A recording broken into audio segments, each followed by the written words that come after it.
Students इंशाल्लाह आज हम अपने लेक्चर में इंडस्ट्रियल डेवलपमेंट उससे रिलेटेड इश्यूज देखेंगे पाकिस्तान के अंदर। हमने अपने लास्ट लेक्चर के अंदर एग्रीकल्चर इश्यूज देखे और एग्रीकल्चर डेवलपमेंट देखी और किस तरह से एग्रीकल्चर हमारी पाकिस्तान की एज अ बैकबोन के तौर पर नज़र आई हमें कि वो काम करती है।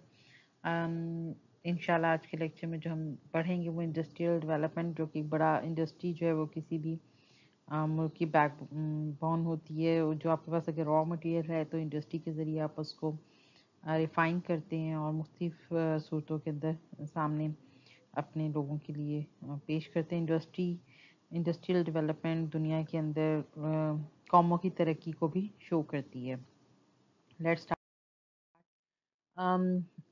As I was telling about that कि इंडस्ट्री जो है वो इकोनॉमिक डेवलपमेंट और हमारी ओवरऑल प्रॉस्पेरिटी की है। विदाउट इट इकॉनमी ग्रो नहीं कर सकती, हमारी इकॉनमी को स्टेबल करती है और बेसिकली ये वो पैटर्न सेट करती है जिस पे कोई भी रियासत आगे की तरफ बढ़ती है, मुल्क जो है वो स्टेट जो है डेवलप करते हैं। As well as industrialization helps the international standing of a state, यानी हम इंटरनेशनली कहाँ पे खड़े हैं उसको भी मुतय्यन करने में इंडस्ट्री बड़ा रोल प्ले करती है। Industry and technology go together. It has trade and safe foreign exchange. Industrialization brings self-reliance of our nation. कि हम अपने ऊपर खुद देख सकते हैं कि हम किस कदर काबिल हैं और हम किस तरह से अपने मुल्क की बेहतरी के लिए काम कर सकते हैं।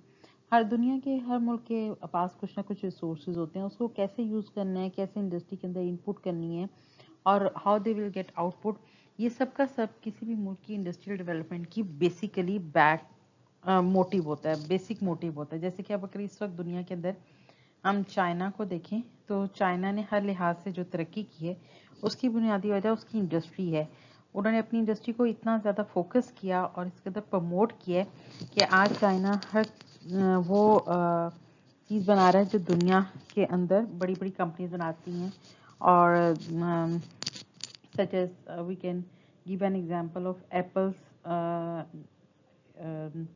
Industry of Apple American company है, लेकिन उसकी सारी प्रोडक्ट्स इस वक्त असेंबल जो हैं वो चाइना के अंदर हो रही हैं। So from apple to I think till needle, हर चीज़ जो है वो चाइना प्रोड्यूस कर रहा है, प्रोडक्ट्स बना रहा है और पूरी दुनिया में उसकी qualities different kinds of quality supply कर रहा है। और इस वक्त दुनिया की बेहतरीन तरीन कौमों में से एक कौम है और एक बड़ी डेवलप्ड स्टेट है। Same industry is also important for agriculture. Agriculture provides raw material and so input for industry and output in the finished goods. अब जैसे हमने अपने लास्ट लेक्चर के अंदर नोटिस किया और पढ़ा और हम वैसे भी जानते हैं कि हमारा जो एग्रीकल्चर है वो almost 70% of our state belongs to agriculture.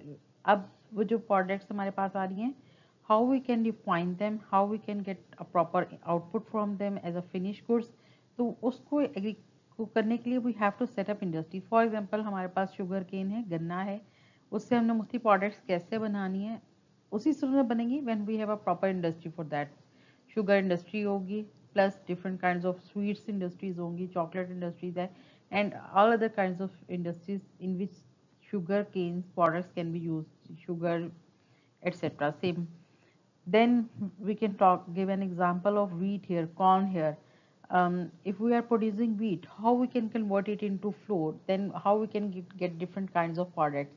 अगर हमारे पास corn है so you know that there are 100 kinds of things which are made through corns but in different types of industries. So agriculture directly relates with industry and it gives a proper output for us country to develop his economy and prosperity of his people.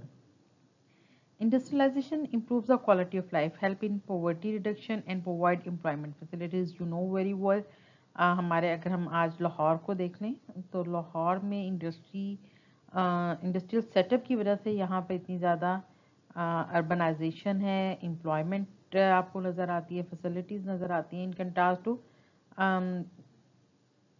other cities. So industrializations played a key life in the quality of good life. Industrialization has close relevance with the defense and security of the country. No doubt indeed it's very important once again आप जब अपना असलहा बनाने की factories होती हैं, आपके पास मुख्तलिफ टूल्स बनाने की अगर आपके पास इंडस्ट्री मौजूद है, then you would be able to secure and provide safe cards to your people.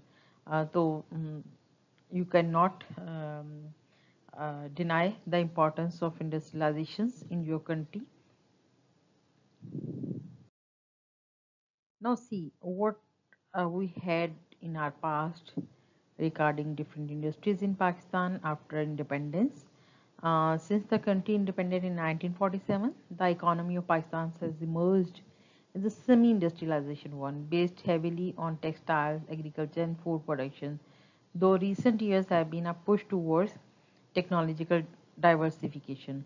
Pakistan's GDP growth has been gradually on the rise since 2012, and the country has made significant improvement in its provision of energy and security. However, decades of corruption and internal political conflicts have usually led to low levels of foreign investment and underdevelopment.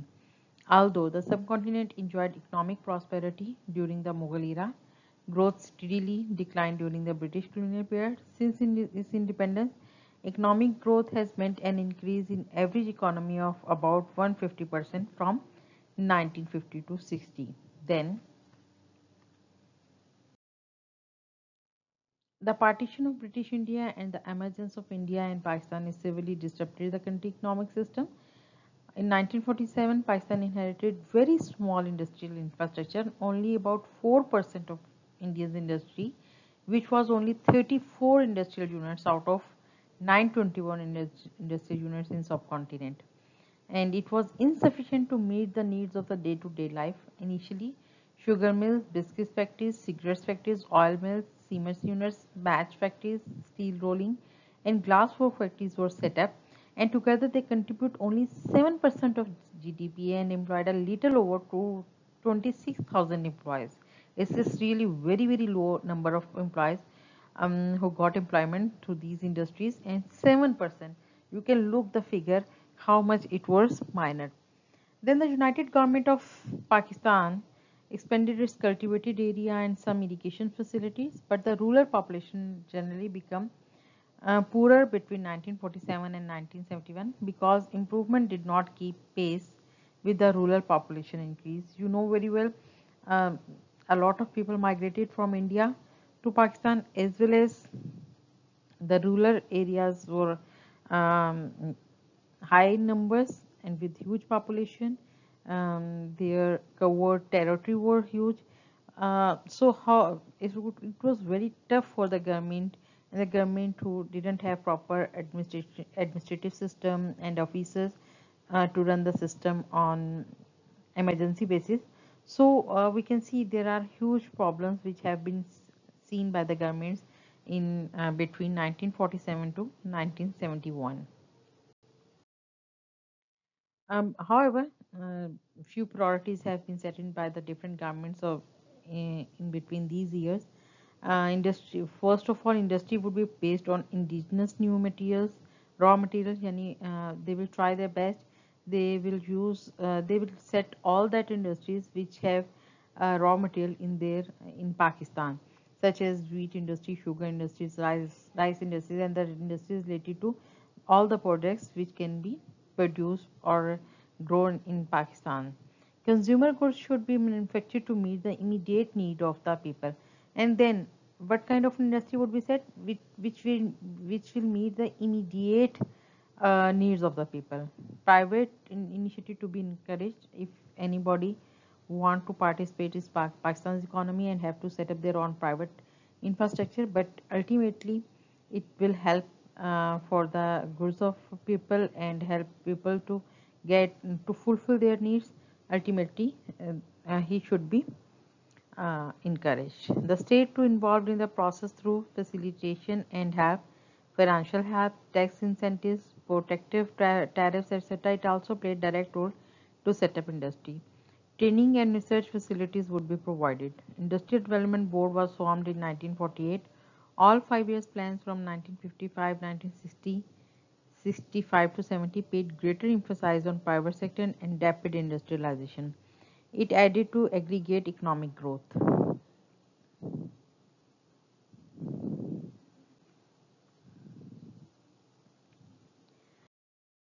As well as initial institutional setup, Pakistan Industrial Development Corporation (PIDC) was established under law in 1950. It encouraged the setting up of industry that was less attractive for the private sector. Initially, 15 industries were identified. Number two, Industrial Development Bank of Pakistan (IDP) was set up in 1961. It provides loan facilities for industrial projects at concessional rates to middle and small investors.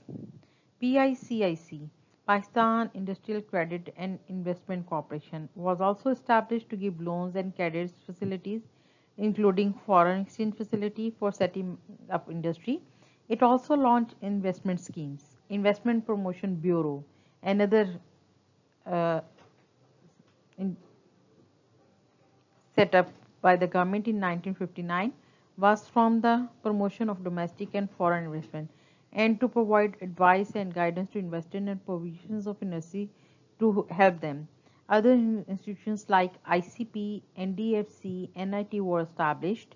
External finance and technical support were provided both bilateral and multilateral by World Bank, IMF, and Colombo Plan, etc. These were the basic initial setups which were did by the different governments of that time, especially Ayub Khan. In the Ayub Khan era, these all developments have been occurred for the advancement of economy and industry in Pakistan.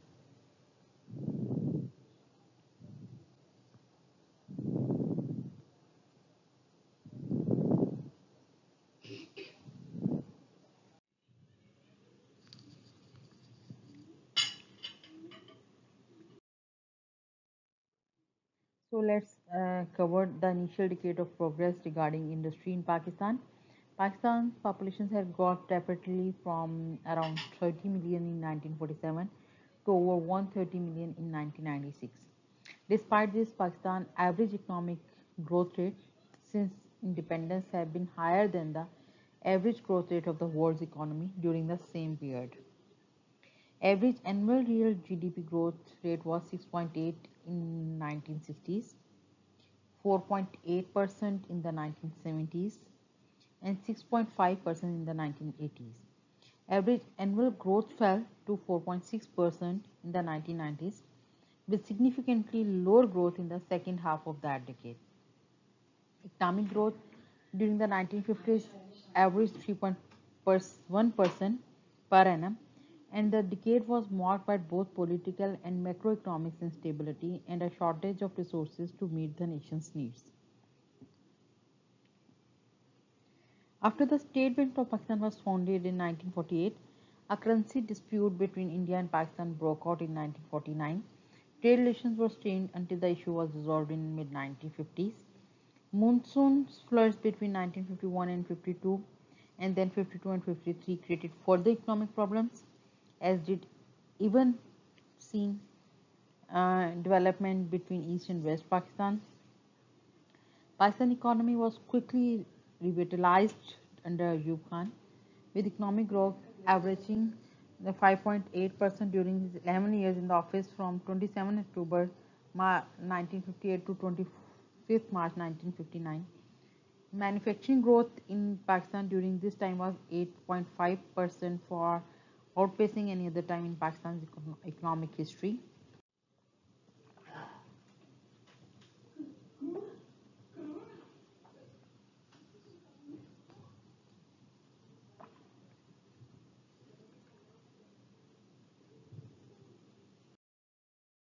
Pakistan established its first automobile and cement industry and the development. Government constructed several dams, Turbela and Mangla Dam, canals and power stations in addition to launching Pakistan's space program. Along with heavy investment in manufacturing, Ayub policies focused on boosting Pakistan's agriculture sector, land reform, the consolidations of holding, and strict measures against hoarding were combined with rural credit program and work program, higher procurement prices, augmented allocations for agriculture, and improved seas as part of the Green Revolution. This was the great reforms which were introduced by Ayub Khan during his regime, and ultimately it has soothed up the industry and to industry in it. Tax pressure was low, averaging less than 10% of GDP. The export bonus voucher schemes and tax incentives stimulated new industrial entrepreneurs and exports. Bonus voucher facilities, access to foreign exchange for imports of industrial machinery and raw materials. Tax concessions were also offered for investment in less developed areas. These measures had improvement consequences in bringing industry for to Punjab and gave rise to a new class of small industrialists. Some academics have argued that while HYV technology enabled a sharp acceleration in agriculture growth, it was accompanied by social polarization and increased interpersonal and interregional inequalities.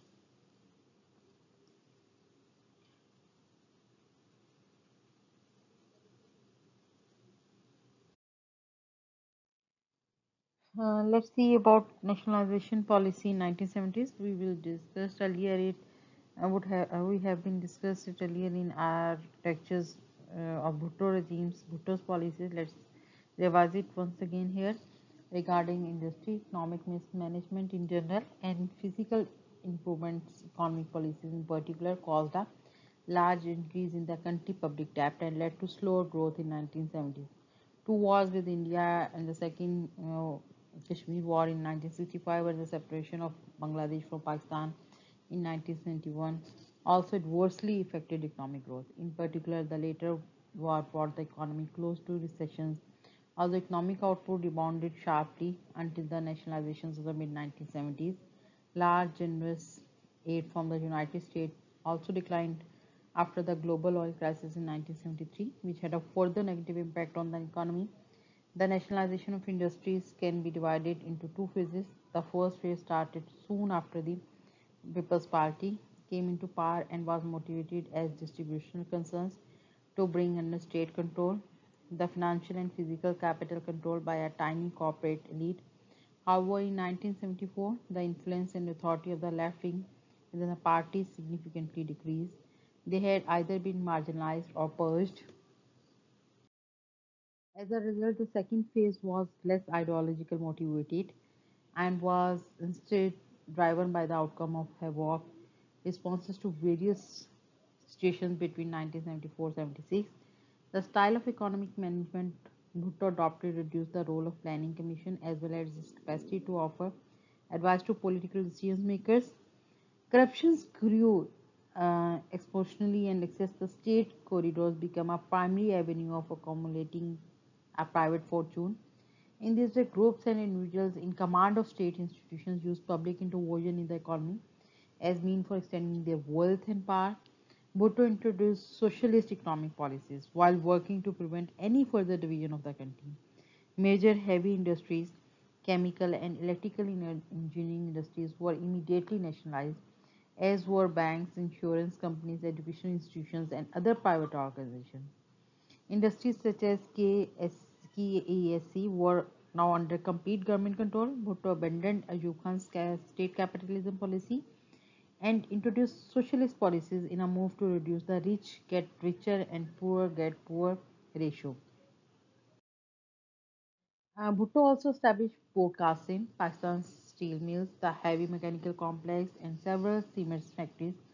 However, economic growth in the wake of nationalization, with growth rates falling from an average of 6.8% per annum in the 1960s to 4.8% per annum on average in 1970s.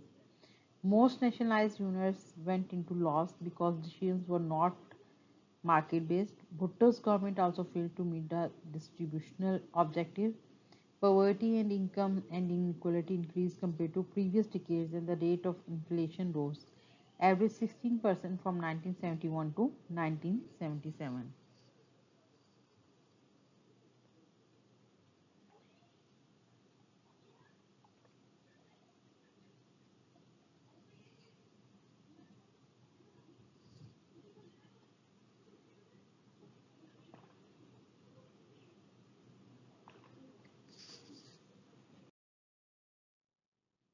Then Ayub Khan, after Zulfikar Ali Bhutto, their regimes came up, and Pakistan's economy recovered significantly during the 1980s via policy of deregulation, as well as an increase in flow of foreign aid and remittance from the ex-party's workers.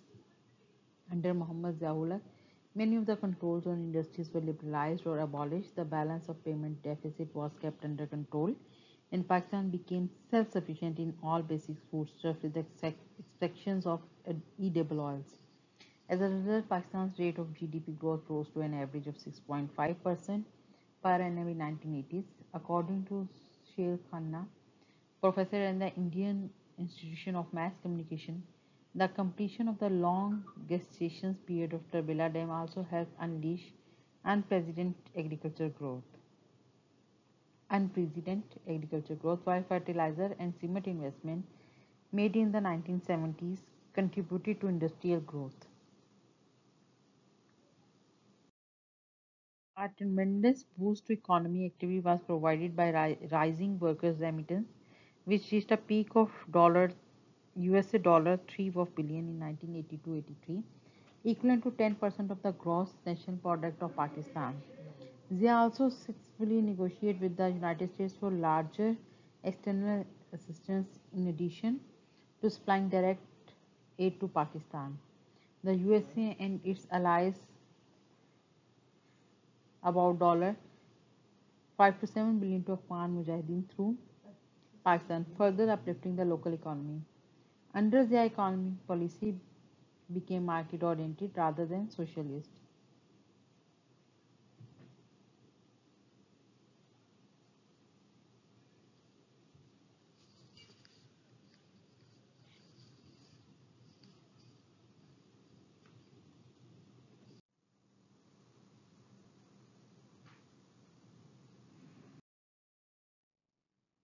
And then look what was happened during 20th century, the last decade of 20th century, and how Pakistan's economy declined and due to political instability.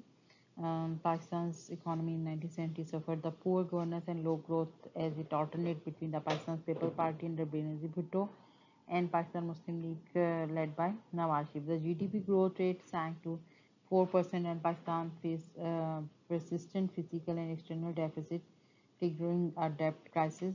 Exports tangent and Pakistan's lost its market share in a buoyant world trade environment. Poverty nearly doubled from 18 to 34%, causing the Human Development Index of the United Nations Development Programme to rank Pakistan in the one of lowest development country during this period.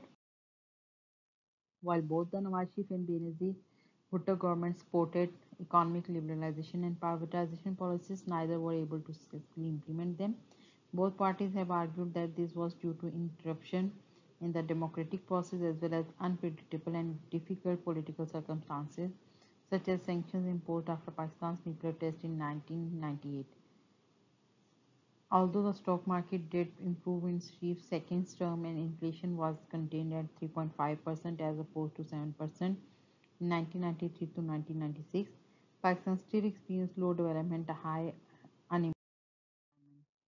Uh,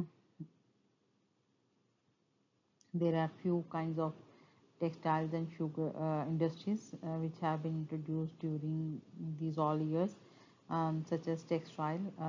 The major textile industry was set up in Faisalabad, Multan, Lahore, and Karachi. Woolen clothes is manufactured in Karachi and Lawrenceburg, Hanai, Qaidabad, Multan, and Bannu. Sugar industries has been set in Sindh and Punjab as well. Cement industries has gone through major expansion. Over 20 factories are established in the public and private sector, which cater to Pakistan needs. It is imported in limited quantity. Most of sites are in Nandurut, Dodukhail, Wah, Rodi, and Karachi. While vegetable ghee, which are very necessary and worked as a major food item, there is a such expansion over the years, both in private and public sectors. Now we are self-sufficient, although some raw materials for making cooking oil is imported. About 60 units are in Sindh, Punjab, and NW.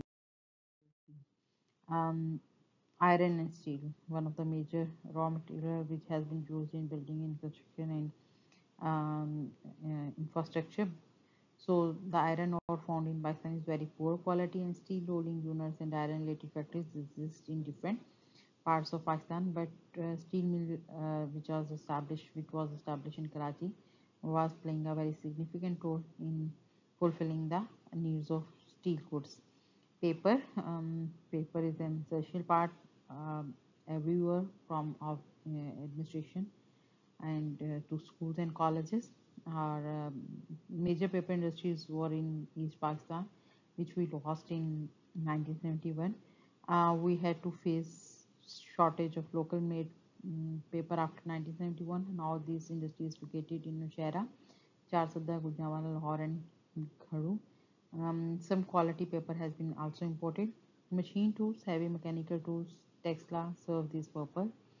And with Chinese cooperation, machinery industry, equipment, engineering, engines, machinery for sugar, all things are prepared there. Defense Industries is War Ordnance Factory, a big factory, and HMC is taking tank rebuild factory, Camera aircraft rebuild factory, overall F6 and Mirage. It also manufacturing Mashak K18. There are few other important industries such as fertilizer, tobacco, cigarettes, oil refineries, cars and tractors production, shipbuilding, Karachi shipyard and shipbreaking, cottage industries, industry established on a small scale involving a household or small number of people, use of limited resources, having less investments are called small or cottage industry. Example given: carpet, sports goods, toys, power or handlooms, handicraft, etc. We have discussed all the issues related to industry in Pakistan, and there are major concerns which have been should be addressed by Pakistan's government. Overall, we have developed so many economic industries here, but it is mixed economy, private and public, as well as due to political instability, corruptions, and issues related to electricity and fuel. All are affecting our law on Pakistan's uh, industry. Pakistan's government should try to give proper incentives to government so they can run a proper government throughout the country, and we have a much better prosper economy for Pakistan. Thank you.